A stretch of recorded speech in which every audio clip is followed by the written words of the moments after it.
Now then, a report investigating possible human rights abuses committed during Sri Lanka's civil war will be handed over to the President on Sunday. It was compiled by a commission set up by the government in May last year. The civil war between the government and separatist Tamil Tigers lasted more than 25 years, finally ending in 2009. And during that period, an estimated 70 to 100,000 people were killed, mostly civilians. The fighting also displaced hundreds of thousands of people. But as Minelle Fernandez now reports, some of them are coming back. Home at last. Augustina Suse is returning to Sri Lanka 5 years after fleeing the fighting between government troops and the Tamil Tigers.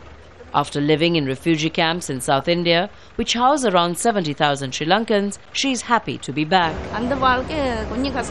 Life there was difficult. We had to cope with various sicknesses and other problems.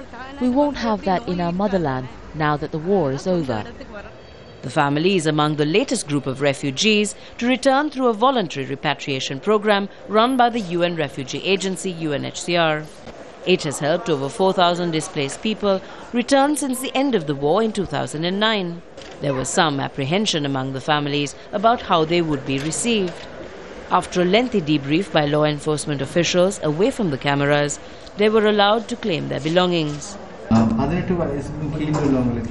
The first stop, a processing centre to pick up a cash grant and other information before heading home to Mannar. Documentation is a big problem. Most of the returnees don't have their national identity cards, land-related documents, things like that. The returnees have to register with the local authorities and begin the slow process of reintegration. These refugees are among hundreds of thousands of Sri Lankan Tamils who fled the country due to the bloody conflict.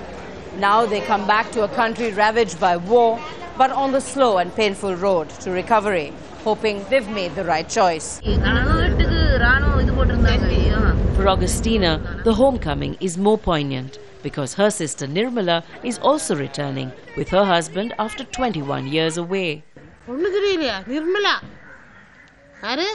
Their mother finds it hard to take in when she first sees them, but is soon looking at photo albums to catch up on the lost years. Close by, Nirmala and her husband find their half-built house in ruins, but the problem of completing it will be left for another day. For now, the joy of being back is clear. We are happy to be back in the village, in our home, in our country. Happy about all this. Once the euphoria wears off, Nirmala and her sister will have to face the harsh realities of picking up the pieces, as Sri Lanka is doing. Minelle Fernandez, Al Jazeera, Mannar, Sri Lanka.